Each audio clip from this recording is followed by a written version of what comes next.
Financially stable ആയിട്ടുള്ള വളരെ successful ആയിട്ടുള്ള പാരൻസിനെയാണ് അവർക്ക് ആവശ്യം. അതല്ലാതെ കുട്ടികളെ വളർത്താൻ വേണ്ടിയിട്ട് എല്ലാം ഉപേക്ഷിച്ച് കുട്ടികൾക്ക് കാവലിരിക്കുന്ന നഷ്ടബോധമുള്ള പാരൻസിനെ അല്ല. കുട്ടികളെ എന്ത് ചെയ്യിക്കണം എന്ന് നിങ്ങൾ ആലോചിക്കേണ്ട, അത് അവർ തന്നെ കണ്ടെത്തിക്കോളും. നിങ്ങൾ വളരെ ബിസി ആയിരിക്കുന്നത് തന്നെയാണ് നല്ലത്.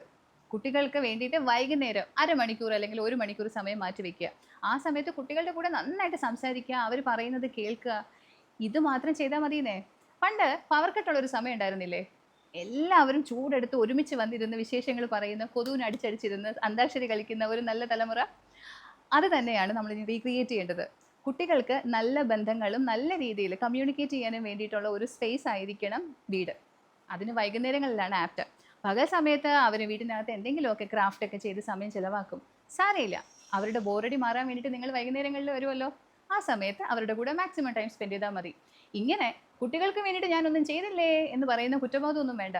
കാരണം ഫിനാൻഷ്യലി സ്റ്റേബിൾ ആയിട്ടുള്ള വളരെ സക്സസ്ഫുൾ ആയിട്ടുള്ള പാരൻസിനെയാണ് അവർക്ക് ആവശ്യം. അതല്ലാതെ കുട്ടികളെ വളർത്താൻ വേണ്ടിയിട്ട് എല്ലാം ഉപേക്ഷിച്ച് കുട്ടികൾക്ക് കാവലിരിക്കുന്ന നഷ്ടബോധമുള്ള പാരൻസിനെ അല്ല. Be proud because you are the mindful parent.